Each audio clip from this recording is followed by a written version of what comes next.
Hey guys, intro because this is a Patreon stream. Heck with it. Yeah. It is Colts Law. It's a Patreon stream. Joe's here with me. Loyalist is here with me. Why is it a Patreon stream? Because Loyalist went to camp. It's the last day of open camp for where people can come in, hang out, watch, and man, Loyalist, you got to go out there and watch Wentz again. Go out there and throw around a little bit today, right? I'll tell you right now, I know I don't have the right to do this, but I want to switch the topic real quick because You my have all the guy, right. I'll tell you what, man, I want to hear about your day. You got to talk to DeQuell. I watched that whole show, and it was awesome because I mean, don't get me wrong, I think you live a good life. You know what I mean, as far as, but man, I was jealous as heck watching that show, just going, man, what I wouldn't give to speak with DeQuell. So I want you to tell me a little bit about that. How was that for you for your first airing on Believing Colts? Well, it was a little easier being that I met up with him yesterday, to just kind of talk Mm-hmm. and discuss, and kind of get my geekdom out of the way. You know what I mean? Yeah. so I didn't go all nerd all over him. Yeah. But it was cool, man. It's just like talking to another guy who's been there, done that. I've done interviews with people, and that kind of how it turned out, right? It kind of turned out like an interview, and I You know, didn't I, mean I, to. and I know you said that, but I'll be honest with you, man. I was, and I'm geeking out with you, so I ain't going to deny that. But sitting there and just watching you guys go back and forth and listening to his experiences, man, you could make a show out of that. I bet. You know what I mean? Well, sounds like he is actually. You know what I mean? Yeah, But yeah. yeah, that was. I found that amazing. Like I said, I've watched it twice already. Or well, watched it once, listened to it once. Joe said he watched part of it, but hadn't got to the other part, right? No, I didn't get all the way through it because again, here we go. I'm running around, you know, doing my daily running and crap, and then here we got these electrical problems that keep coming up. So Mm-hmm. then it's like back out to the store, go get another extension cord. And by the time I sat down, it was about time for us to start thinking about getting going here. So I did not get through the whole entire thing, but I really did like his insight, and I talked to you about this previously about the difference between how the Colts organization is run and how the Browns organization was run when he was part of it. Mm-hmm. Yeah, That was and the fascinating. best, yeah, and the best part for me is, I mean, he's a dude. You know what I mean? He is that type of player. He's that guy that you could, you know, what I mean, you could put your fandom behind and just totally support. I mean, he did things the right way. You know what I mean? He came in, like he said, he came in and earned his stripes there in Cleveland and stuff. But when he was here in Indy, I mean, he led this team. Like he said, you know, he came in to a very mature team, you know, very already well established, you know, and he just, I mean, he just sort of blended in. He was probably one of my top two or three moves that Grigson ever did. And you know, I mean, aside from the no brainer of Andrew Luck and stuff, you know what I mean? But I'm telling you, when you told me, you know, that you had him on there, I was just like, oh, okay, that's cool. That's really awesome. I was fanning out. But then when I sat there and was listening to the show, I'm telling you what, guys, if you haven't checked it out, check it out. It is going to be some of the best content. I can't wait to sit there and get his perspectives and his point of view on the things that we talk about, you know, this team that we have now and stuff, you know. I got a feeling that this guy's just going to set us straight on a few things and open our eyes to certain things that we just don't understand because we only have that fan perspective and not we've never been in the locker rooms or you know or in the Yeah. coaches or general managers meetings and stuff. So yeah, I'm so hyped to watch that every week, man.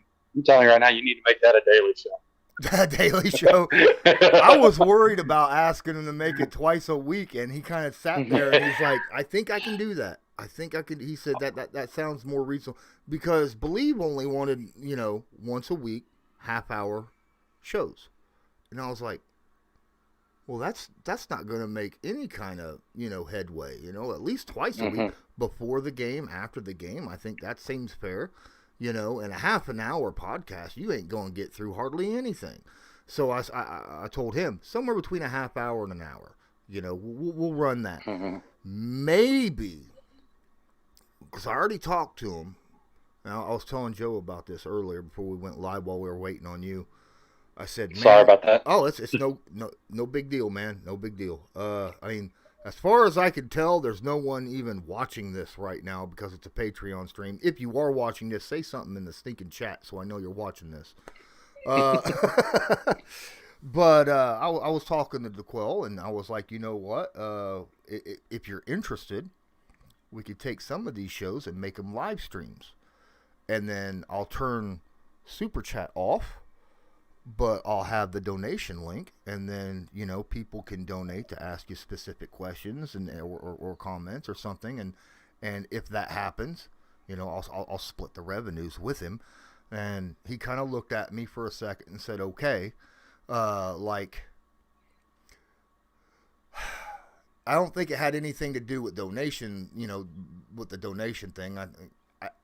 He wants to get himself out there and known as a podcaster as well, you know, and doing live streams and stuff like that, and getting like what we do here, you know, interact with people. I feel like he understands that's the best way of really connecting with people and getting them to come in and watch and listen to him.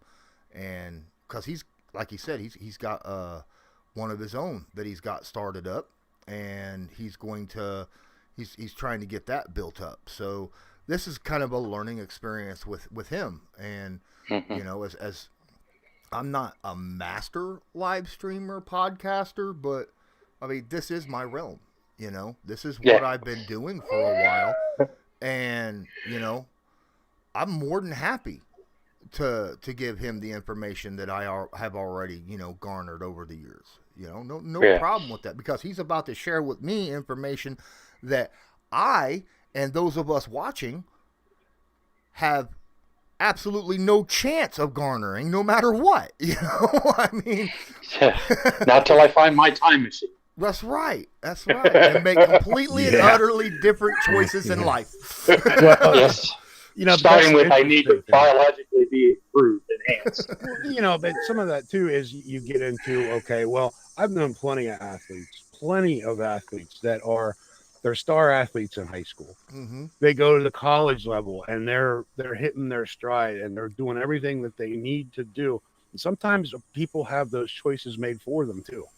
Unfortunately, I mean, I've known plenty of guys at the college level, you know, myself. I mean, you get hurt and then, you know, you're not a 5-star recruit. You're not at a school like Alabama or Ohio State or, you know, Georgia or LSU or any of those big. I mean, I was in a Division II, you know, program, and it's like, in order to even get noticed at the Division II or Division III level, you've got to be a rock star. And something happens to you and you're off the map because all the attention is on, you know, the FBS schools. And that's just the way it is for some guys. Unless you're talking a guy like, I'm going to say Alex Highsmith.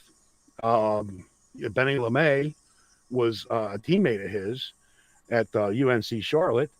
And he was a walk-on at UNC Charlotte. And that school just recently went up to the FBS level. From FCS, and now to have those kinds of stories are very rare. And I mean, you know, there's only 53 guys on an NFL roster. You know, how many teams does that? You know, there's like what, 1,500 or not even that. I'm not doing the math in my head right now, but it's a very exclusive group to be a part of. Absolutely, man. But we're here. And we're 10 minutes in, and Loyalist, let's talk a little bit about camp. Can we do that? All right. I would appreciate it. Because I mean, I could go out and I could read what, you know, Kevin Bowen said about it. I could go and check out, you know, go and pay money to read The Athletic and what Stephen Holder and them, or Bremer or anyone, you know. I want to know what you saw, and that's what we're. I'll tell you what, man. I was shocked because, as you guys know, yesterday when we discussed, I mean, after the pounding that Carson went and put his foot under, and just watching how aggressive and how strong those guys practiced yesterday, I was like, man, I probably picked the wrong day, you know, and all that. I did not pick the wrong day because day two was, from everything that I heard about day one, day two was just complete, you know, double down on it. I mean, he went out there, he was slinging the rock for all, not some, for every one of the 7-on-7ers. That was Carson time. You know what I mean? And he looked good. I mean, you know, considering when I say he looked good for a guy who had, you know, gone out there and been working for the last 3 or 4 weeks, you know, and didn't have a whole lot of time before that. You know what I mean? I mean, he was connected. He made some connections to TY on this one. And for some reason, when he throws an over-the-shoulder pass to Nyheim Hines, it is a masterpiece. I watched him connect like 2 or 3 times where Hines was just like perfect stride. I mean, you know, he's looking over his shoulder and he leans back just a little bit like he used to see TY do, you know, and just picking it out of the sky like it was you know, like the stork dropping a baby in his hands or something. It was awesome. I mean, it was aside from the 100+ reflection that we was getting off of the bleachers and stuff. I mean, you know, once you got past just the initial heat and stuff, I was just like, this is impressive. You know, Q and Ryan Kelly. Actually, Ryan got some run with the. He actually got some run during the team sessions today. Ryan Kelly. Oh wow. Yeah, so it was hilarious though, because the very first play that he goes out there, everybody jumps and Ryan's still holding on the ball. I heard somebody going, "Is that elbow stopping you from stepping that damn thing?" I was just like, yeah. Oh man. And Ryan, what I imagine is true Ryan for me. He's like, let's just do this, you know. So they set the ball up. But yeah, I mean, it was just, you know, one little nerve-wracking moment was Q sat there and stepped aside and looked like he had tweaked his foot or something a little bit. But I mean, you know, he didn't leave the field or anything. You know, he went and talked to the trainers for a little bit. Didn't see him in any team reps, you know, to speak of, and didn't see Carson in any team reps. But like I said, guys, I mean, watching just the aggressive nature that these guys were out there, like when they're doing their individual drills and when they're doing the 7-on-7, these guys are fully engaged and fully active and participating. So I'll be honest with you, man. I mean, yesterday I was more like, you know, let's slow our roll, but man, you know what I mean? Because I wanted to see back-to-back days, and I mean, I'm really starting to really truly believe that Carson is going to be there week 1. And I know I don't want to commit to that, but it's like everything I've seen sit there and sit, you know, with the time frame that they've got and stuff, I have to believe that, you know what I mean, that he's going to be out there week 1, which is awesome. You know, I mean, hopefully we can get out there with Q and Ryan so he'll have a little bit more protection, you know, but because Seattle will have something to say about how many plays Carson gets, you know, week 1. But like I said, man, I was shocked, surprised in a nice way that, you know, how just connected he was with some of those guys. Took him and of Harris Campbell a few throws. You know, I mean, I seen where he was overthrowing Harris a little bit, but you know, the last session of 7-on-7, they even connected a couple times. So I was like, you know, there wasn't anybody out on that field that he didn't make, you know, good solid throws to today, and they were a nice variety. I mean, he during the 1-on-1, you've seen him air it out a little more, but during the 7-on-7, everything was, you know, sort of that out to the flat or, you know, 15-yard, you know, the intermediate range and stuff.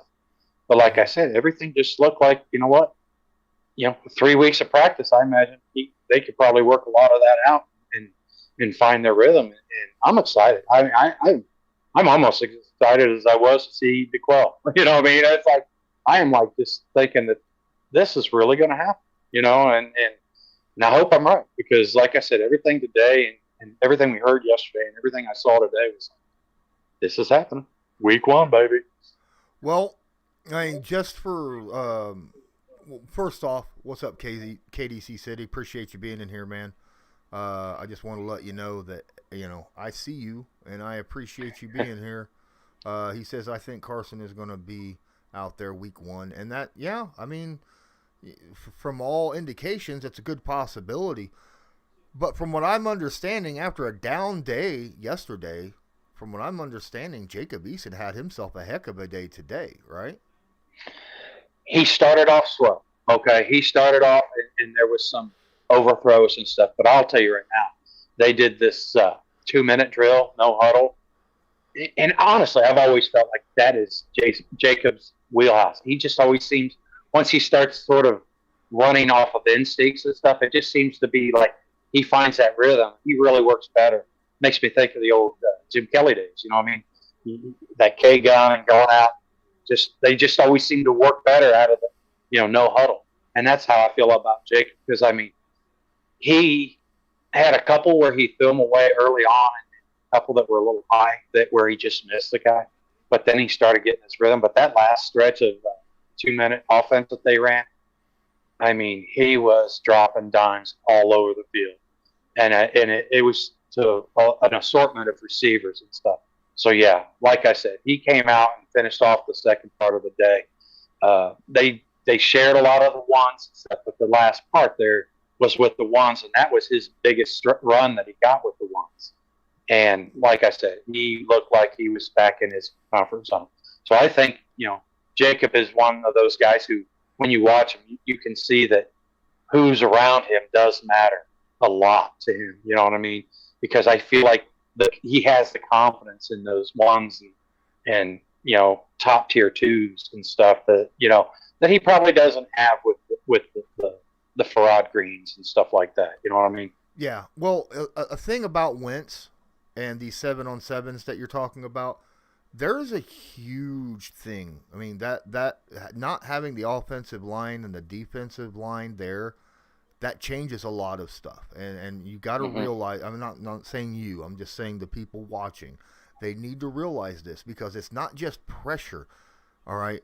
You got guys around you, they're obstructing, they're taking away a little of your vision. They're taking away a little bit of your attention, So running these team drills is multitudes tougher, yes, than running a 7-on-7.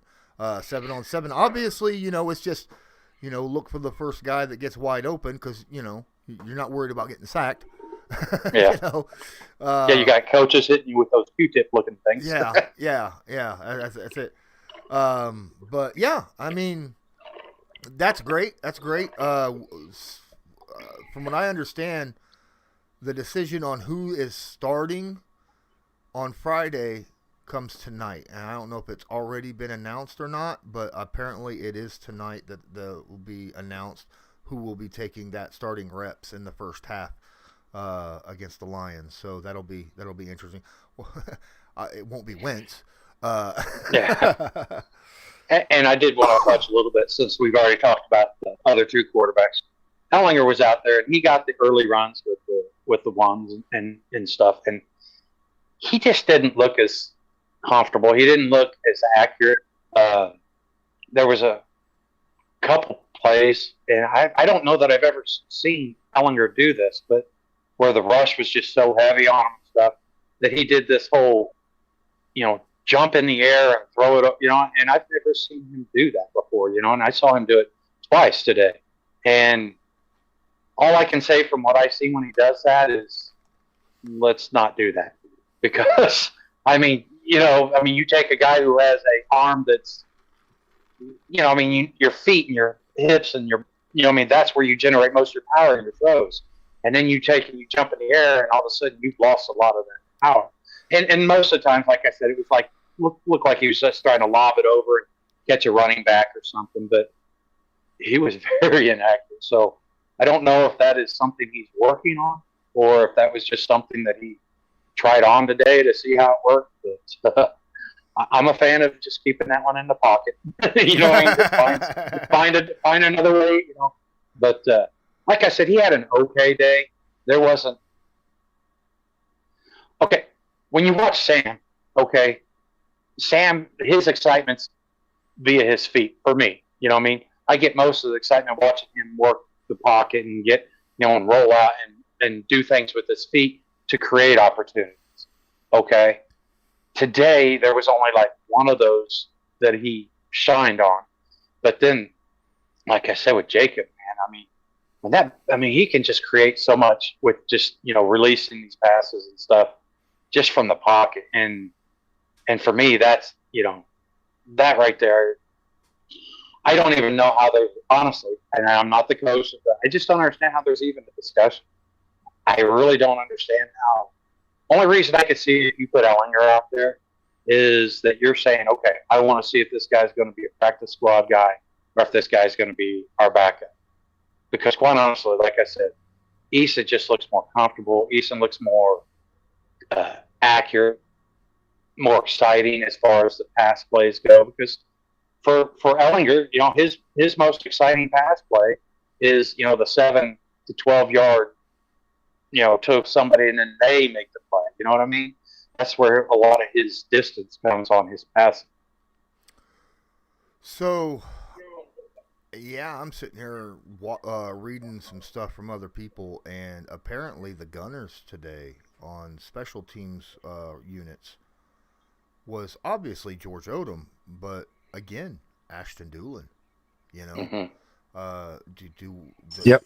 I mean, that's after what we saw in the game against Minnesota. Doolin may have himself secured that 6th spot, right? I mean, if he's running with the returners plus making, let's face, Doolin generally does that kind of stuff, but what about Patman? So that's something that we got to really look at, because Patman. That's it right there. Yep. Yeah, Patman's great too. What he did over there at the 5-yard line last week. So, but did you watch much of the special teams today? I did, but it was a lot of interchanging. You know what I mean? So I mean, it's like you know how it is. They kick the ball and then they call group 2. You know what I mean? And then they're pulling and putting different people in. I didn't see anything that was a set lineup. You know what I mean? Because like I said, well, Strawn wasn't there today. I didn't mention that, but he wasn't there today. He had a stomach illness, not COVID related, but he had like a stomach illness or something, which also helps explain, the lackluster that we were discussing yesterday and stuff. Maybe that was affecting him already and stuff as far as Strawn. But yeah, so I mean, like I said, you saw a lot of interchangeable parts, and to be honest with you, they are very quick at it. I mean, it's just boom, boom, boom. So I didn't see a set pattern or anything as far as if Doolin was running with the ones. Now I do know when they did their punt, coverage and stuff, I saw Doolin out there a little bit more than I was expecting, But as far as when they were doing the kickoff coverage and stuff, I really didn't notice a whole lot with as far as who was lining up at gunner. Okay. Other news: Eddie Pinero was let go today. And on any other team, he probably wouldn't have been let go because he was perfect in all training camp and all the preseason games. He hadn't missed a single kick. But Hot Rod didn't miss a single kick either. So that's right. They decided to go with Hot Rod. Yeah, I think. Well, first off, he's younger. Second, I think he's a much better kickoff person. Yeah, which I know everybody, we're worried about if he can put it through the upright. But I love watching, because when he kicks off, he is a surgeon at dropping that thing about 15 yards in from that sideline and right like 1 or 2 yards on the goal line where they're going to return it, but it's got a nice height to it and stuff, and makes it to where he has a chance to for his coverage team to get down. You're not a fan of having Sanchez just booted out the back of the end zone every single time? No, that's not it at all. I think it's the shades, man. I think it's the shades. It's got to be.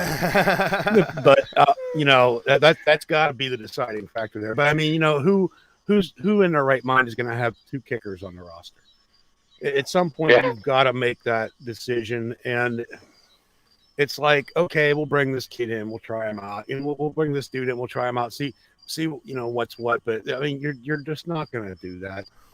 And if you get into a pinch with a kicker, you pick somebody off the wire or off the practice squad somewhere, and just to get you out of the building. You know what I mean? I mean, you just don't. Yeah, that's like somebody was tweeting this morning about they should trade him, and I'm like, why would a team trade for a kicker that's on a team with 2 kickers? Because just like to your point, Joe, they're not going to keep 2 kickers.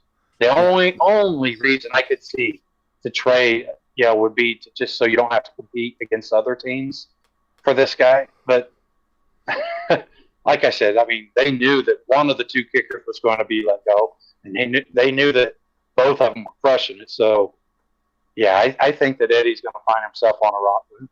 I don't know. I was going to say, I don't know if he has to die or whatever. Running around with helping people with vehicles and stuff. But, so. There was probably a couple teams out there right there paying attention to the release statements from the Indianapolis Colts going, as soon as one of those guys don't make it, we're picking them up. Whoever it is. And then damn fly. Then they also released Noah Tagiai. Mm-hmm. I hope I said that right. But they have expectations of bringing him back to IR because he was also on injured. And who was the other guy? The other guy that was released today. Yeah. Give me a second. Oh, I didn't have it up. I don't see another person that was released. I just saw Pinero and him. Ivy? Yeah. Ivy was yesterday. That was yesterday. Yeah. I think it was just them to get down to 80. Right? Because there was... Next Tuesday is the 53. Yeah. Okay, I was thinking there was a third person they had. No, that's right, because they got rid of Ivy. They got rid of... they got rid of 3 the only guy that yesterday. Yeah, that's right. So, yeah, you're right. I'm sorry. Yep. And and we all know, I mean, so, hey, wait, hold on. The tight end star, the only tight end that really caught decent balls in the Minnesota game, Farrod Green, got hurt today. Yeah, he came up. It was a non-contact. He was running a corner route, and like I said, it looked like he just went to dive, and as soon as he started to put that load on that leg to take off, he just buckled, and it was just like ah. But the offside was they sat there and he was on the ground. I don't know, probably a good 10 minutes or so. They were just checking him out, and then he got up and was sort of just walking a little bit, and they even had him 5-yard high step and 5-yard back. He did that, but he didn't make it back out on the field today. But I do think that whatever it was, I would imagine with that much activity afterwards, it probably wasn't, anything catastrophic or anything long term. But yeah, I hope he gets the chance to play this Friday because, like you said, I think he's somebody that's opening some eyes. Whether or not he makes the roster, that's a tough ask. But he's definitely been opening some eyes, I think, out there. But he did go into the locker room about a half hour or two, though. So hopefully went in there and got some treatment. Yeah, he was one of the guys. One of the players that I was like, keep an eye on in the Minnesota game. Keep an eye on him because he's legit. He's got some things about him that make him a good player, and he had a couple catches and pretty impressive for those couple catches. And he's also just a beast of a dude. I mean, my goodness, he's like Paul Bunyan out there, man. He's huge, and he's a decent blocker. I wouldn't put him to the status of Jack Doyle, but I don't know what you guys think, but I feel like Doyle is probably one of the top 5 blocking tight ends in the league. Doyle absolutely, no question about it. He is extremely underrated. I high on him. You know, people were talking about, oh, we need to get a tight end. I'm like, no, you got Jack Doyle. You got Jack Doyle. You just don't really maybe understand what that guy brings to the team. But he brings it on every single down. He's not, you know, Darren Waller. He's not Travis Kelce, but you don't understand what that guy brings to that team every single down he's on the field. That's one of the things that I do like about Patman. He's got that hustle to him, but the way that the Colts depth chart is reading right now, if I'm correct here, you're looking at Strawn backing up Hilton at that X spot. Then you're looking at Pascal and Campbell behind him, and then you're looking at Pittman and Doolin. That's who they've got listed. Everybody else is off to the side. But you still got 5 tight ends. You still got 5 tight ends on the roster. So which one of those guys do you cut? You got Doyle and Cox. Yeah, and then after that, you got the 4th round pick, Kylan Granson, who doesn't seem to be able to catch anything, even if he's got stickum on his hands. I noticed that. He did good today. He did not drop a single. Yes, he did not drop a single pass. I would say he on the 7-on-7 and the team drills. I think they found him like 4 or 5 times, and he made every catch. You know what I mean? See, I like Kylan Granson. I think he's a great person. He's got a great personality. I like his skill sets, but man, he has issues sometimes with that catching the football. Yeah. Hey, I got something I wanted to run by you. This was not generated on my own. Somebody was talking. Do you think that? Sorry, going back to the wide receivers. Do you think that they will place Doolin onto the practice squad, make Patman a 53 roster, okay? But then, you know, like a day or two before the game, switch them, you know what I mean, bring Doolin up off the practice squad and stuff. And I was sitting there thinking about, okay, why would they do that? But then the thing is, you know, that keeps – because, I mean, they protected Patman all year last year. So, obviously, the Colts see something, you know what I mean? And they saw something last year. You know, they definitely see something this year from him. You know what I'm saying? So do you think that that's a possibility where they will do that whole little dance or whatever, you know, to protect him? It's weird, but it is possible because he would not be the first person that Ballard's done that with. He did that 2 years ago with Phillip Walker. Yeah, that's exactly what they were. Yeah. I forget who it was. I want to say Kevin Dawn, but I heard somebody mention. I was sitting there thinking about it, and I was like, you know what? I just that might be an interesting solution. You know what I mean? Because like I said, I feel like if Patman was to go out and be one of the unprotected practice squad guys, I feel like he's done enough that some team and some, especially wide receiver needy teams such as Baltimore, which I know their situation is as dire as it has been in years past, but I mean, they could probably see a kid like him and be just frothing at the mouth, waiting for the Colts to, you know. But when you have a guy who's not only decent at wide receiver, but also is very good at special teams, you run the risk of a team snatching him up off waivers for a special team ability, because there are coaches out there that really, really put special teams high on the list. Guys like Bill Belichick, right? I mean, I think Steelers do too. Oh, well, I mean, not for nothing, but I mean, I personally, I do. And you get into this discussion, okay, every play that I saw Patman on in that second game, he brought the hustle. He was putting the work out of the field, whether it was, you know, in the run game, whether it was, you know, going over the middle, whether it was on out routes, anything he was doing, he was putting effort into. And same with the first game. He brings it every play. And to see him, so for me, okay, you got a guy like Fox who's dropping 70-yard bombs out there. I mean, think about that. 68, a 70-yard punt. Are you kidding me? Yeah. You know, like this is, you know, watching the Steelers game here. I'm sitting here thinking, you got a punter who can bomb the damn ball downfield 70 yards. So to me, it's just as important to have a gunner out there who can take a punt return away as it is to have a guy like, say, in Pittsburgh, Sexton, probably going to make a roster, to kind of come into your point about special teams and the Pittsburgh, aspect of this, who can take that punt away, who can get 40 yards on a punt return. To me, it's just as important to have a gunner out there who can take that away. Exactly. And so what Patman did in the Vikings game was it was good to see that.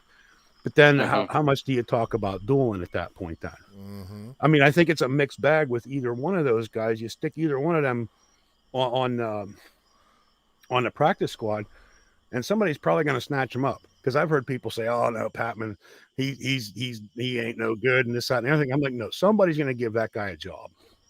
Mm-hmm. Somebody is going to give that guy a job. You're just exceptionally deep at the wide receiver room this year. Mm-hmm. Yeah. No, we can't be deep. Everybody thinks that we needed to go get Julio. We needed to get all right. But anyhow, I'm being petty. I know. We need to trade for OBJ. Yeah. There you go. But the thing for me that seems like it just hasn't been getting enough talked about is Patman has turned into a really good blocker also. Patman is, I mean, he is a really physical, because last year, what little we saw of him and stuff, it was like he just sort of run to the spot where he was supposed to be blocking. It's just like, okay, what do I do now? I mean, which we've got to see him a lot more, and maybe that was something that he developed last year, and I'm not aware of it because we didn't see much of him. But this year, I mean, his blocking out there, I mean, quite honestly, I can sit there and see him, being an oversized Zach Pascal. He's a move the chains kind of guy. He finds open spots, and he makes every running play, every receiving play that he's not catching the ball or whatever. He gives you an opportunity to turn that thing from a 10-yard to a 40-yard play. And that was my exact point about this whole thing at the slot position. I did have a brief discussion with somebody that I don't know very well, but I do respect their opinion about football. And what he was saying was that the bag on Patman coming into the league is he didn't play up to his size. So the fact that you brought that up, because here I'm like, I want this guy doing chip blocks for me on play action passes with that backfield that Yin's got. I want that guy chipping from the slot. Let's put him up. Let's add that extra dimension to that part of our game, because then you got Doyle, then you got Mo Alley out there, and then you bring a guy like Pascal in who can lay somebody out. A corner, he can lay a corner out flat. But that was, I guess, the bag on him was that maybe. So I don't know. Maybe it's a little too late for Patman, but he's showing me that in these last two games. That he's got that quality, you know what I mean? Talking about wide receivers that can block, something that stood out to me, and I was afraid to say something because, I've said a lot of good stuff about this guy and his blocking ability, and honestly, he got burnt on a block in the Vikings game. Marlon Mack was handed the football off, and he went out to the off tackle right side. And Michael Pittman had, out on an island, was blocking his corner, and the corner did the hand swat and walked right around him and tackled Marlon Mack, right at the line of scrimmage. And I was like, oh crap, that's not something I'm used to seeing from Pittman. Pittman's usually very, very, steady at that blocking outside. Speaking of Pittman, I hear that he has finally stepped up and had a decent day-to-day as well. Did you see that? No, sir. No? Me? No. I was getting ready to say, Pittman for me it seemed like the heat was really affecting him even more so than it was the rest of the other guys. He was just sort of, I don't want to say he was phoning it in, but, through certain parts of the practice, it just looked like he was just sort of meandering and just sort of, sort of a half step off the way. Now, as far as catching passes today, whenever he was the target, yeah, he did good. but just the overall energy level that I saw from him today, it just looked like he was, like, or maybe he was dealing with something too. Because I mean, how those wide receivers, they have a lot of interacting stuff, so he might have been fighting through some. I don't know, but his energy level just seemed to be lower today for me, and that I mean, noticeably so. That like I said, but as far as targets and stuff, he didn't get a lot of targets today, but every opportunity that he had, I think he only had one that was a catchable pass that he didn't make. Okay. Yeah. But okay, so second person that I heard did well, like very very well today, and it's a big point because cornerback depth is a situation right now for the Colts. We're all worried about that a little bit, and I'm hearing Isaiah Rodgers had himself a day today. Yes, he did. He he took like they did a 7-on-7. And like I said, Carson ran all the 7-on-7s. And there was he jumped this one route. And I mean, I don't know if it's just because they've been practicing so much, but it was to Pascal. And I mean, Carson threw it behind him a little bit, but it was one of those, you turn your torso a little bit and you make that catch. So, it was a little behind him. And it wasn't a design, actually. I mean, it was, but man, I'll tell you what, Isaiah Rodgers, he jumped that thing from the low. And that was, I mean, once he made that catch, that was it. It was 50 yards and a cloud of dust. He was just gone, and that was awesome to see. And he also looked really good, which for me, he's been a little underwhelming on special teams, on returning, but he looked really good today. Now, I understand they were in shells, so there wasn't a whole lot of blocking, but I mean, just that vision, how you can sit there and watch a guy and see that they're connected and see that their eyes and their brain is on the right track. I mean, he and then I think he had another interception of Eason, I believe, if I'm not mistaken. I don't remember the particulars on that one, but the one that he got Carson, that one was just like, dang, was he in their huddle? You know what I mean? Because he did. He jumped that route, and it was, I mean, Pascal just started to turn his hips, and all of a sudden there goes Rodgers with the ball. So, yeah, he had a really good day as far as he did have 2 interceptions. And when you think about that, too, because, he also brings something to the table in terms of the special teams. So then you have the discussion about, okay, do you keep 7 wide receivers on the roster, which I don't see happening, just because that one of them happens to have special teams acumen? When you've got Rodgers, who's also capable of filling that role, whether or not he's going to be able to fill it to the extent that that people want, but he's obviously going to be one of your 4. It looks to me like he's going to be one of your 4 guys at corner. So he's probably going to get a roster spot. And based on what I seen from weeks 1 and 2, I feel, to be honest with you, I feel better about him than I do about Carey at this point. I definitely feel better about Isaiah Rodgers than I do Marvell Tell, because Marvell Tell's been underwhelming to me. Yeah, and now he's been out for 6-7 days now. Yeah. So he hasn't been able to erase that mental picture. I agree with you completely. I think that I wouldn't. Me personally, I like what T.J. Carey brings to us because he can fill in at the slot corner, for Kenny Moe and stuff. Yeah. Yes, and like I said, I like what he offers us just in his acumen, just in his experience. You know what I mean? It's execution, like this past couple weeks, that's kind of had me a little bit troubled with him. Just little things, and we talked about that last week with the communication with the safeties, and maybe that was more on the safety than it was on him. But that's the thing about the Colts secondary that just makes me nervous, and from what I'm hearing, a lot of other Colts fans makes them nervous too, is about giving up the big play, especially with a zone defense. That's like something that shouldn't be happening. Yeah, when you're in a zone, communication is so key. So key. You have to know and trust exactly what the guys around you are doing. Because if you don't, and you move to a spot that, another guy that is back there with you doesn't realize you're going to go do, then you leave a massive area open, like what happened on that TJ Carey play with the safety and him. And, we talk about zone defense, that quarterback pressure is everything, but communication is there as well. Communication is so important.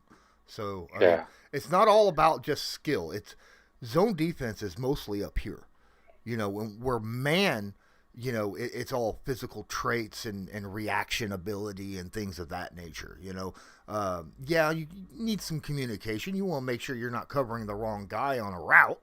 But once you're locked on to somebody, it's just you and him, in man generally. Every once in a while, you'll have like a single high that'll help you over the top. But, whereas zone, you need to trust. Is that Will going to sit in that spot that he's supposed to be at? Is this safety going to be at the spot? I need to know this stuff, and I got to trust these guys. And the only way that's going to happen is by playing with each other over and over and over, getting a feel for each other and trusting each other. And when you're not able to get out there and practice with them, like what we've seen with Tell over the last week, and erase, a lot of the stuff that we saw in the first preseason game that we didn't like too much, then it's going to be difficult. Is he going to get cut? I doubt it. All right, because he's somebody that fits the wheelhouse of what Ballard and Eberflus want on their defense. But man, guys like Isaiah Rodgers is really going to push that on him, because to be fair, Rock Ya-Sin has played pretty darn good football this preseason. Yeah, lately he's looked a lot better. It seems like it feels to me like he's just gotten a lot more comfortable working in space. And I feel like some of that might have had, because this is kind of, I don't know what you guys think about this, but originally when we were talking about like pre-draft conversations, there was a lot of talk going around about how do you fix, okay, secondary is a concern. Pass rush is still a concern. Costanza retiring was a huge deal.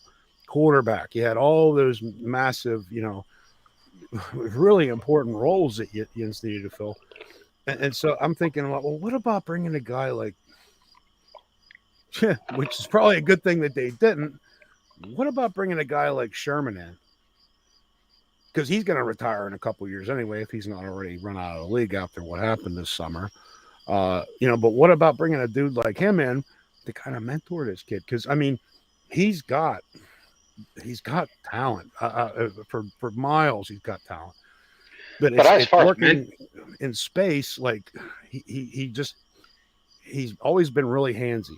And it seems like he's kind of gotten more confident in taking up just that extra fraction of a second before he reacts to a pass. Now, I will tell you, as far as the mentorship part of it, Xavier Roach has really stepped into that role. I mean, these guys, that you can see them even at training camp and stuff. And that's real quick. I wanted to, on the Marvell Tell thing. See, that's the thing. He's not been impressive during the games, but he's not been impressive during camp either. Mm-hmm. He's constantly getting beat. And I honestly can see Tell getting a practice squad spot. I'm not so sure that he does make the 53 because he's been performing so poor, which, as you guys know, I was a fan of Rock's going to get it. Rock's just got to fix out the mental things. But I felt like Marvell Tell was, waiting in arms. And like you said, I love his dimensions, his measurables. But, man, I'll tell you right now, it seems like that year off is really taken something from him as far as connecting with the playbook and the rest of the guys out there on the field. He seems. Go ahead. I'm sorry. I thought you. No, yeah. He just seems like he's the one who's the outside guy looking in. So, Tell was a safety in college. Mm-hmm. So, you think the Colts might kind of move him back? You think that might be a possibility? or do you think that they're going to continue with him at the corner and hope like heck that he's able to fill that role that they were hoping for? Because Yeah, I think that Ballard has just been really patient. I mean, you know how we were talking about Bannigan, but yet Ballard's patience has been rewarded this year finally. Same thing with Taekwon the year before. You know what I mean?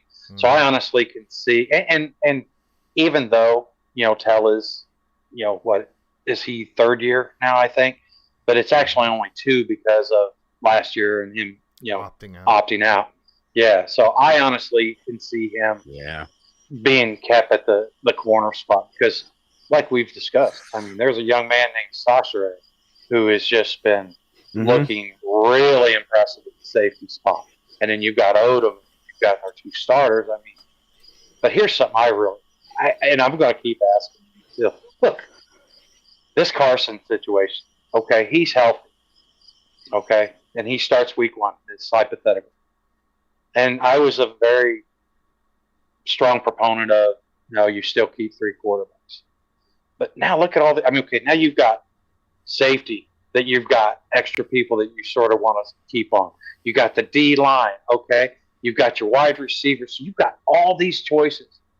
And I can't sit there and watch anybody look at anything Ellinger has done and said, hey, I'm going to steal that, okay? But even if he does, you've got so many guys that you can protect on the practice squad, right? Isn't it 3? They have 16 on the squad, and you protect 3, right? Mm-hmm. I think. Okay. It's 3.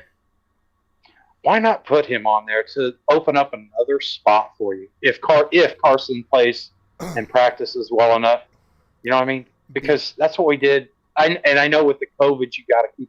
But if he's on the practice squad, he's right there, right? It's not just the COVID situation. It's Carson's not necessarily known for staying healthy for an entire season.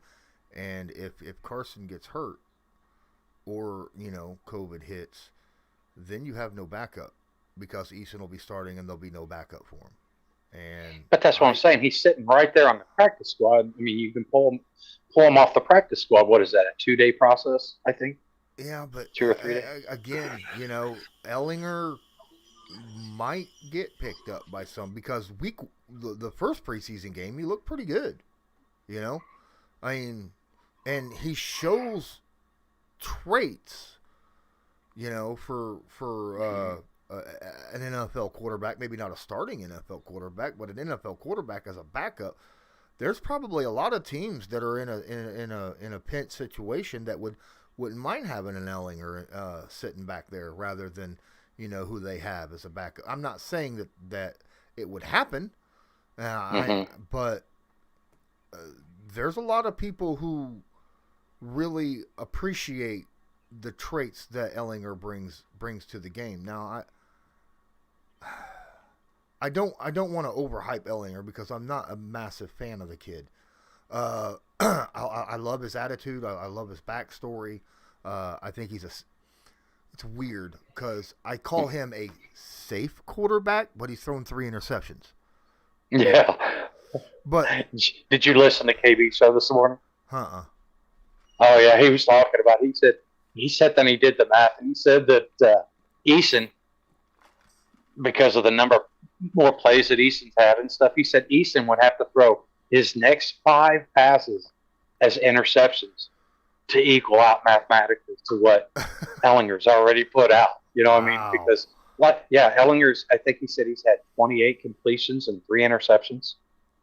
Eason's had Eason's had 40 some attempts and no interceptions.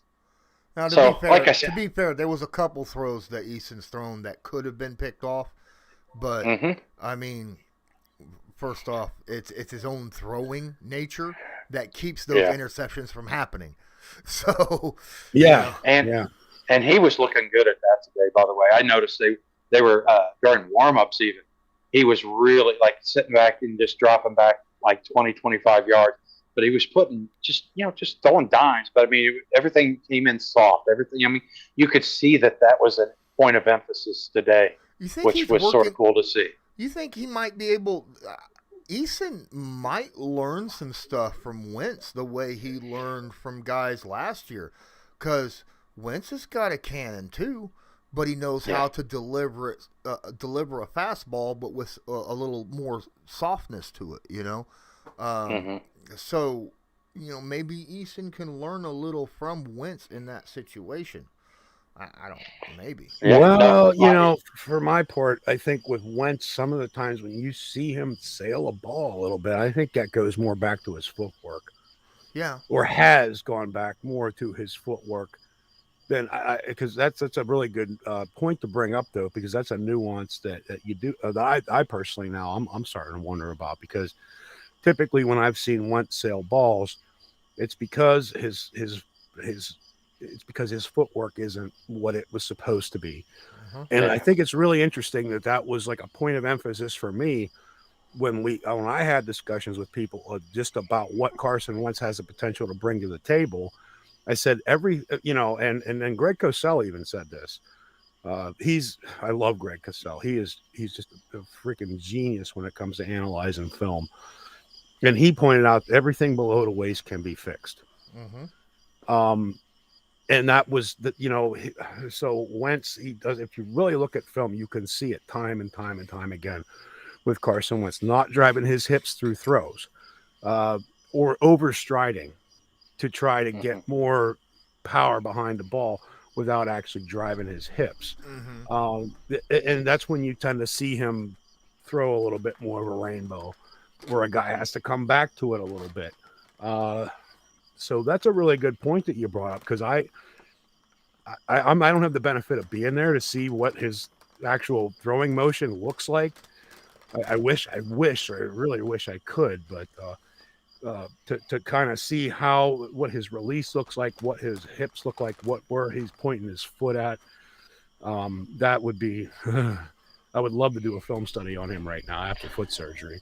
See, and that's the thing. I don't think Carson's ever had exceptional footwork. I don't think that's part of his game. I feel like Carson's footwork just has to not get him in trouble. You know what I mean? Does that make any sense? It's like okay, for example, everybody had last year, Phillip Rivers and this weird way of throwing the football and stuff, you know what I mean? And everybody was just like, don't you need to fix that? Is it, and there's certain things that I feel like you just sort of look and you say, okay, I don't want to change that because that is what you're comfortable with. But as long as you keep step A, B, and C, step D can be a little wonky or whatever you want to call it. You know what I'm saying? So I feel like with Carson, as long as his footwork doesn't get him in trouble, is all you're looking for, because there are certain things that he does that just looks different to me. You know what I mean? And I'm not a technician on it or anything, but it just looks. What, prior to last year, the most interceptions he's ever thrown in a season was 7? I mean, so I get it, but at the same time, you still want to get things right with yourself, and he's still young enough, as opposed to Phillip Rivers. You don't want 17-year veteran. Yeah, you don't want to mess with what's working. But Carson's young enough to where if he could fix something now and get it to where it's natural to him, he's still got a long career in the NFL. It can make him even better, So go ahead and work with that. And from what I'm understanding, he's got one of the best personal quarterback trainers available, working with him right now on that. Have been working with him all off season. So we'll see how that turns out. Yeah.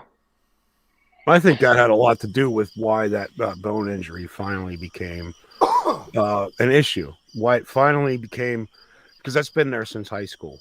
And if you look at his footwork, the issues that he has had with his footwork, it has been there since high school.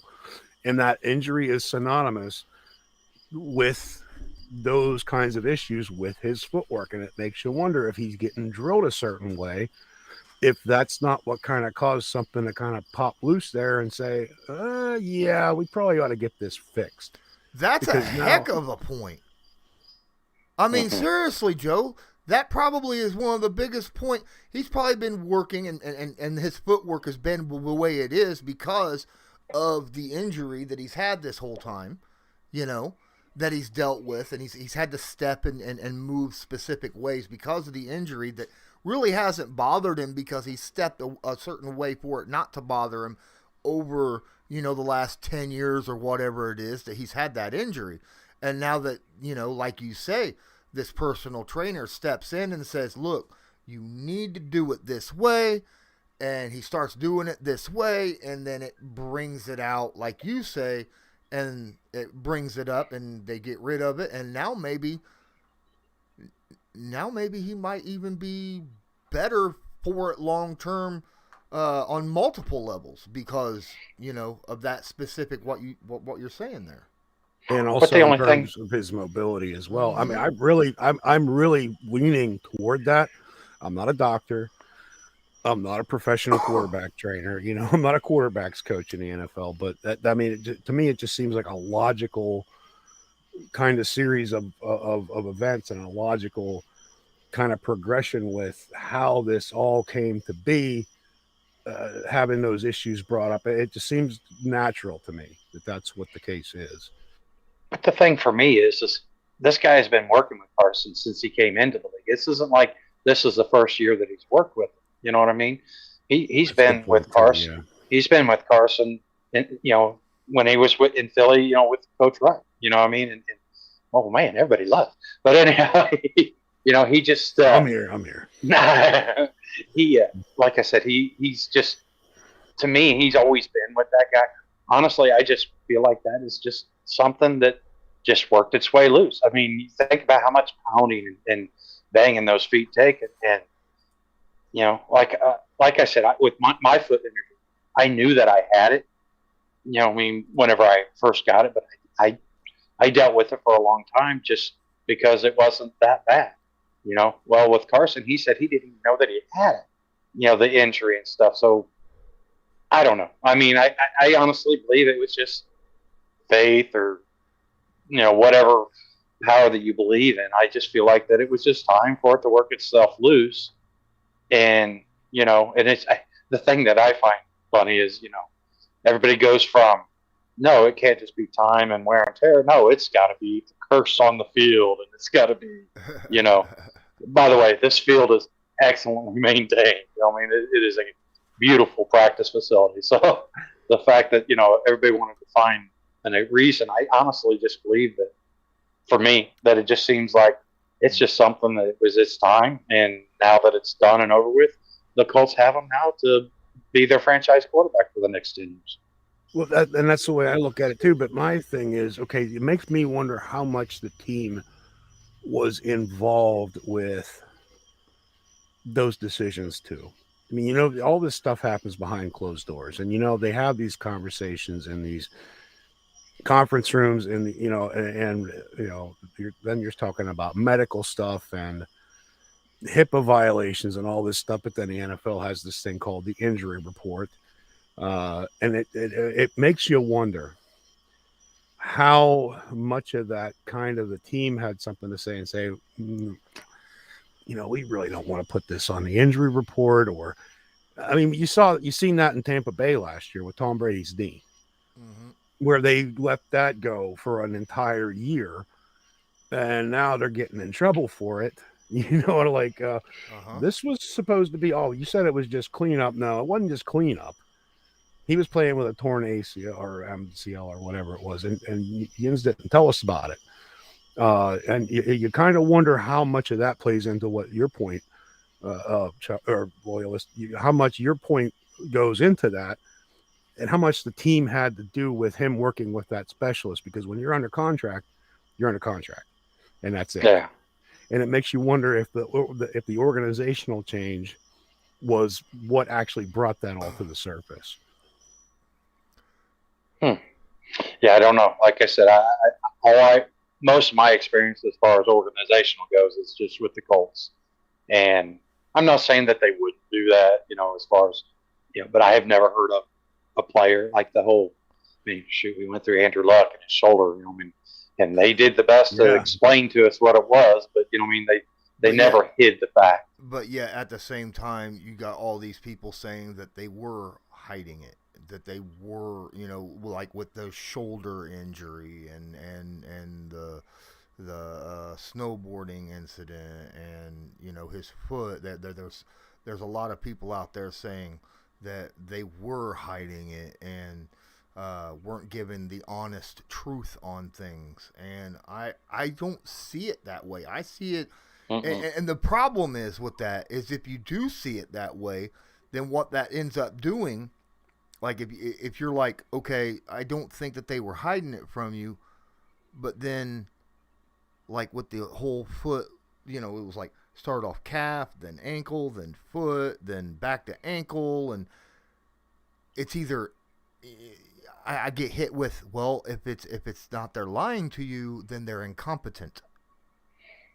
But see, there again, these guys aren't the ones that were making this. These coaches and general managers, they weren't sitting there saying, they weren't the one doing the X-rays and reading the scan. They were communicating what the medical profession was passing on. And now, and I know your family's real heavy in the medical, but for me, I have a lot of problems trusting the medical profession. And it isn't because that they aren't doing it from the right place but it just seems like, it's sort of, let's try this. And if this doesn't work, then we'll try this type philosophy. You know what I mean? Mm-hmm. And how many problems are solved that way? And maybe that's what Andrew loved, but nah. I guess that's, I just, like I said, to me, I feel like whenever you sit there and want to blame the coaches or the general manager for hiding it or lie, and then your excuse is because they said this and then they said that. My father, before he got sick and stuff, he was diagnosed with one particular problem that he was having. He was diagnosed with, it's just a high blood pressure. And the span of what the 3 or 4 options before they found out that it was cancer was, it was insane, And then they moved down south. They find another doctor, and he boom, this is what it is. But by then, most of the progression of it just. So yeah, like I said, the medical thing. It just seems like it seems like it's. I don't want to say it's guesswork. It's sort of the educated guess. You know what I mean? They can narrow it down a lot better than we can. But I think there's a whole lot of trial and error before they can really, link in what the final problem is. Well, and here's the thing about that too, Loyalist, is I'm not trying to point fingers and say whose fault it was. That's all speculation on my part. That is 100% opinion and just speculation, trying to put together some type of a reasonable timeline. It's purely my opinion. I don't know. I wasn't there. I don't know what happened behind the scenes. You get kind of get an idea. So I'm not going to pull an Adam Schefter here. Excuse me. But what I'm saying about that is then that goes back to the team doctors too. Okay. So not necessarily in terms of the head coach or the GM or whatever, but then you also have team doctors that, and that whole thing. Because I agree with you 100%. Like back last year around this time, actually, I was diagnosed with COPD. Well, come to find out, earlier in the summer, I was walking around with a collapsed lung that they never looked any further into. And it finally became a real problem. I almost, I was life-threatening by the time I got to it, they were like, no, you don't have COPD. You had a pretty serious infection you were walking around with that the doctor missed. And like I said, my point of view is just speculation too, but I look at the track. I look at how open the Colts have been under this leadership and stuff, and how informed they try to keep us. You know what I mean? It's just like this whole thing of never wanting to give a timeline, and then when they do give a timeline of 5 to 12 weeks, and then all of a sudden, okay, Carson's out there in week 2. Now all of a sudden, everybody's giving them grief. Giving them grief because they went from this wide timeline to now it's earlier than what anybody said. And it's like, look, guys, you know what? You want an answer. They try to give you an answer. They're being as honest as they can with it. And then it works out in our advantage for once. And now you guys are still dragging them over the coals. I understand why Bill Belichick just sits there and doesn't answer the questions and just, no timelines, no nothing. Just he'll be back when he gets back type mentality. Yeah, and Mike Tomlin's another one that does that. But I mean, it does kind of make you wonder how much, but I feel like there's, obviously I'm missing something because I don't have a firsthand perspective of it. But I feel like I feel like there is some validity to this particular vein of discussion. How much of it's true? How much of it really happened? I couldn't tell you. That's not something I'm qualified to answer, but yeah, guys, it's getting a little bit warm in here. I need to eat and go in there and turn my air conditioner back on because I'll turn it off because this microphone will pick it up from 3 houses down. Hey, didn't Ross tell you to replace that POS or whatever? Well, here's the deal. If my wife's in there sleeping, then I have to shut the door, period. Because I'm loud anyhow, and I don't want to wake her. And I don't have even a room, or I don't have a window in this room big enough to put an air conditioner in. I have this little tiny window off to the side, that's not big enough to do anything with. It lets a little light in, and that's it. So, Mike, it's big enough. It's just big enough that if I open it up, a cat can jump out and commit suicide. What do you mean? Just open the door. I can see the door right there. Right. In case any of you watching this don't know, this is a green screen. No, I've never kept it a secret. I've never kept it a secret. It is a green screen because I don't have very much Colts memorabilia, and a fan of mine who enjoyed my stuff took HD pictures of his room and said, "Here, you could use this, instead as a nice backdrop." And I love it. I love it. I use it all the time. And he said that he's going to give me some updated pictures because this was last year, so he's going to give me some updated stuff because he says it's been changed around a little bit. So that'll be cool. So my backdrop will look a little different. My house will be a little different. Hopefully he moved into a castle or something. That'd be really cool. big old wicked chandelier. Yeah. With like a blue and white suit of armor. That'd be cool. Yeah. It's got to have Cunningham racing stripes on it. Oh, okay. It's got to have the Cunningham stripes on it. Yeah. I did have a real quick question about DeQuell. Has his show already started? The other one that he's doing, or is that still in the set? From what I'm gathering, he's already initiated it. It just hasn't really gotten off yet, and he's still working on scheduling and things of that nature. Okay, well, I'll have to make sure and look it up and give him some. I asked him, hey, you're welcome to reach out to some of the guys that you used to play football with, or coaches and stuff like that, and bring them on. And he says, yeah, I can do that too. So that's gonna be a great show, man. That's right. Yeah, and I think, like what we were talking about earlier, I think it's a great platform. And I think it's really interesting. Like we've had this discussion about your interview with Frank Reich, and then how I feel like the Colts, out of any organization right now, are saying, hey, you know what? There's a whole different aspect of the media that we're not tapping into right now. And then you see a player like him who's saying, hey, you know what? This is a pretty cool way to get information out there. And you start to see kind of some momentum building behind this platform. And I think it's freaking great what you're doing. Yeah.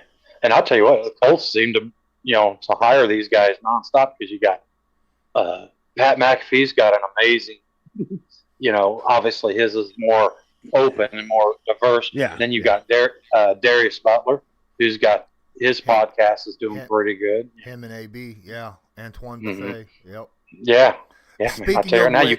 Speaking of which, DeQuell already said that him and AB and Darius are all very, very close. So I'll probably that might be something that could happen. He says that they're both really busy though, but we'll see. Yeah, of course, yeah, of course. Yeah.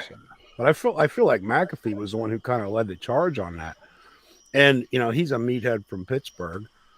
He's a Yinzer, but I've been following him since back in them days. I've West Virginia fan. I mean, I'm not going to get into the whole Richard Rodriguez saga. That should have been our national championship team right there. That's all I'm going to say. Mm-hmm. But I've always been a fan of Pat McAfee. I love him. I love what he does. I love how real he is. And it's great to see a guy with the clout that comes along with being a former NFL player do these kinds of things. Instead of just and the energy and the amount of, I mean, he doesn't take himself too serious. He doesn't ever let it become, this environment where you just sort of feel like you're watching. And he says he can't understand why. I watch his show. I go to sleep listening to this show because here lately I've been so busy I don't get to keep up on it. And I'll watch the clips. I'll YouTube the heck out of his little clips that he gives. But then during the way he's speaking, I tell you right now, wait. I've taken some notes as far as being myself because you can ask Lawrence. When I first started this, it was like I needed everything fit in this little box. Yeah, there you go. Is he there? Have you frozen? But now it's like, shoot, I'll be 8 minutes late. Don't worry about it. Yeah, well, could you kind of loosen up a little bit because I think that's more relatable to people than when you're watching, the same thing on ESPN 24 hours a day and it's just frown town from start to finish and it's just nobody's having fun. Everything's serious. Everything's not that we can't be serious here or have a meaningful discussion, but it just I don't know what the word to describe that even is, but it's good. It's good. This is good material. I'm always feel privileged to be able to take part in it. As do I. To support you any way I can. I mean, I feel privileged to be able to do stuff like this. The fact that I have gotten, my platform isn't like huge or nothing, but I feel kind of blessed that I can pay my bills doing something that I absolutely love to do, and that I have taken an interest, turned it into a hobby, and then turned it into something a little bit more, and I kept building off of it. And I wouldn't be here doing this if it wasn't for, Joe and Loyalist and everybody who watches and people who interact with me and stuff like that. Because if I feel like, I could talk football, but if I felt like no one, gave a, 2 cents about what I'm saying, then what would be the point of even doing it? Yeah.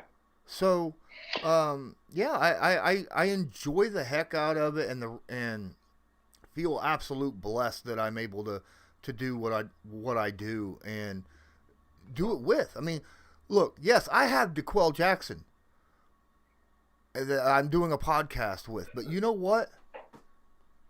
I absolutely I love sitting down here and just doing stuff with you, Chuck. I love sitting here doing stuff with you, Joe. Ray Route, when Ross joins, stuff like that. I mean, it's great. I've joined other people's podcasts or YouTube streams or stuff that I did not enjoy myself on because they took it way too serious. And frown time. Mm-hmm. And very, very aggressive with you. You know what I mean? And I'm like, dude, just chill. All right. This, this isn't gonna make or break you. This one episode, you don't have to be, hammering down my throat about my team or something of that nature. But yeah, I really like doing what I'm doing though. I really do, and it's because of all of you, everyone. Very rarely do I have a troll. I have one troll, and that's No Patch Jim.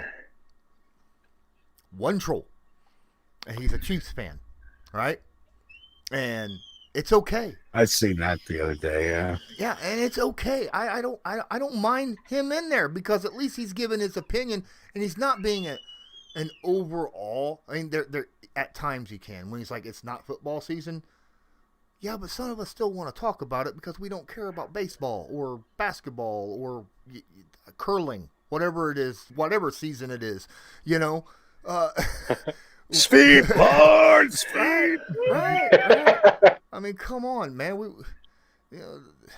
I don't know, but I'm okay with it because I can deal with one or two, and he'll still come in and say something, you know, and not always be a troll. And that's cool, you know. I think I'm starting to break him down a little bit, and that's cool. Starting to, because he's gonna hear that. He's gonna hear this. Like, I'm gonna own you next episode. That's all good. Hey, you know what? If he tries to own me too much, I have this little power button called Yes, you do. ban. I've never had to use it yet, and I try not to. You're right. To a Chiefs fan, that's funny. Well, I remember when I first started watching and stuff, and I watched your content with Ray, and it was hilarious because Ray was going through the evolution of realizing I'm a troll. You know, and you hear Ray's like, I'm a troll. I am a troll. You know, and it was just like, you know, listening to that and stuff. I'm like, okay, so Lawrence knows how to deal with him. He can befriend him and have no problems with it. Yeah. Well, I'm easy to get along with. If you can't get along with me, there's something really wrong with you. Yeah.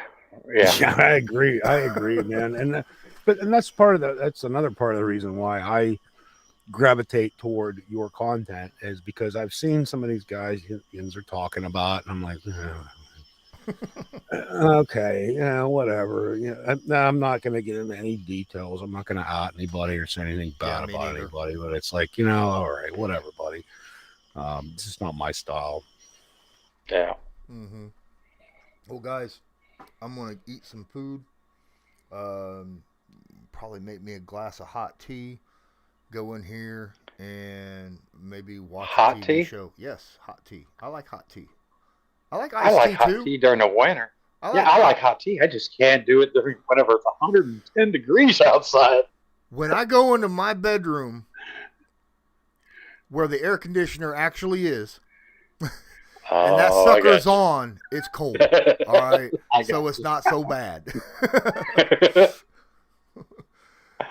But my grandma raised me on hot tea. It was a thing that she had, you know, and I enjoy it. I love hot tea.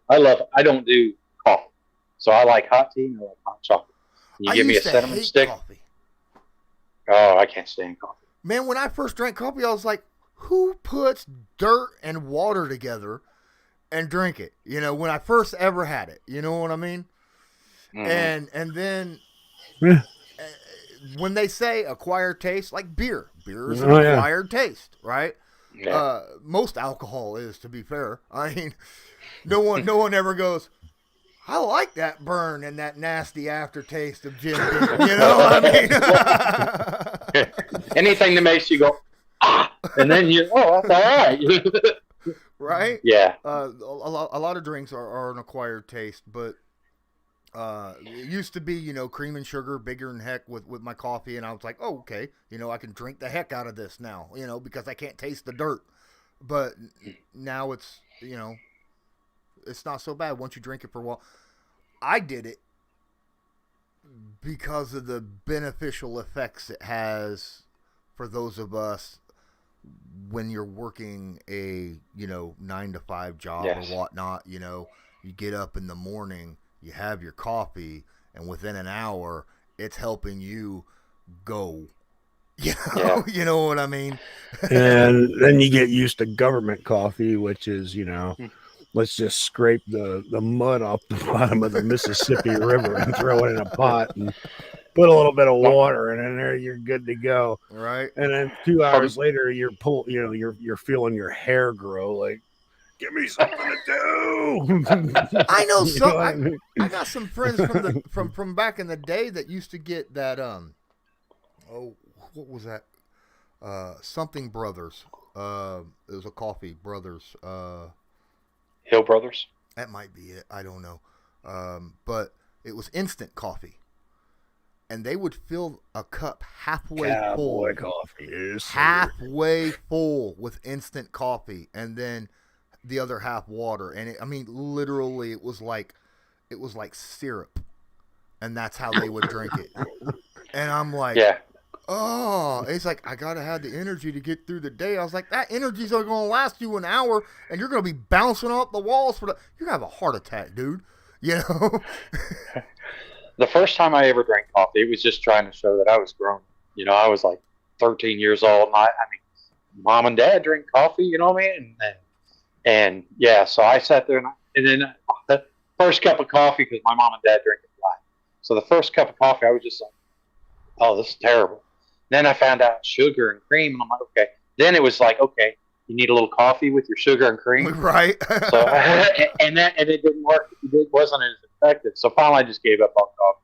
Then when I went back into college, high school, my sophomore year, I had a chemistry instructor. He only dealt with seniors. And this was he was a college professor. You know what I mean? And this was the first year that he dealt with underclassmen, and he couldn't stand us. I mean, he hated the fact. He told us the first week we got there, he's like, you're breathing my valuable air. And it went downhill from that. You know what I mean? So I was like, yeah, this guy graded super hard and stuff. So I started drinking black coffee so I could stay awake, because chemistry was just a pain in the butt for me, especially because his teaching, he taught us like college kids. He gave you, this is what you're learning this week. Here are your 5-10 different sources of information to learn what you needed to. Get it done. So I had a buddy of mine that we would pull all-nighters just trying to get through and teach each other this stuff, you know what I mean, and everything. So I got to where I was drinking black coffee and just to stay awake and stuff. Well, then we went and really got stiff. We started taking coffee grounds, eating the grounds, and then drinking the coffee, and just to get us through. Because, I kid you not, man, by the time I was through this class, by the time we got to the end of the year and stuff, I couldn't stand coffee. I didn't care if I failed the next test. I just didn't care. I was done. Because that taste and then that feel and everything. Mm-hmm. Oh man, it was brutal. and then I've tried coffee. Like my sister-in-law, she is a Starbucks aficionado. Dude, they see her coming in, and they just start making her order, because her orders generally cost about $65-$70. So yeah. All right, I know I'm rambling. No, I get you, man. I paid $6 for a hot milk from Starbucks, and I was like, really? $6 for steamed milk? That's what it was. And I was like, I don't think I want this. I'm not paying this much money for this. This is stupid. And then I go, and then I was like, my wife was like, oh, we have a Dunkin' Donuts in town too. Let's go try that out. And I was like, all right. So we go to Dunkin' Donuts, and it was like 11:30. And I was like, all right, let's try some of their donuts or something, or a breakfast sandwich or something on their menu. They were out of everything. Everything. By 11:30. And I was like, what's the point of even being open then? So I ain't went back since. The one in town here sucks out loud too. It's terrible. You go in there for a cup of coffee, you're sitting in a line for a half hour. Oh well, we gotta brew it. We gotta brew your coffee for you. It's coffee. Like I even stopped ordering dark roast. Yeah, because that's what I normally get is a dark roast. I have 1 cup of that a day now. I've cut down considerably on the caffeine. But you're sitting there waiting for a half hour. Can you pull up to the side, please, for me, sir? I'm like, really? What are you doing back here? Like, oh, I see. You just got let out of class. You were in gym class about an hour ago. Now you're trying to deal with this. Okay, I get it. So it is what it is. Yeah, I only have 2 cups of coffee a day. 2 of these. Yes. Those aren't cups. I keep telling you, those are not cups. No, they're not. I had to buy this because when my house burnt down, I lost my original cup that I used for coffee, and they were soup bowls with handles, and it would actually, I don't know, your parents or grandparents might have had them. These soup bowls with handles that had like the recipe of like soups on them, like cream of mushroom or something like that. That was what I was using as a coffee cup. All right, and I loved that thing. And then when the house, I ain't reusing it, because it had all the soot and everything, and I had four. I had the actual set, and three of them were broke, because stuff, and heat and all that neat stuff. And the other one was just ground baked soot all over it. And I'll move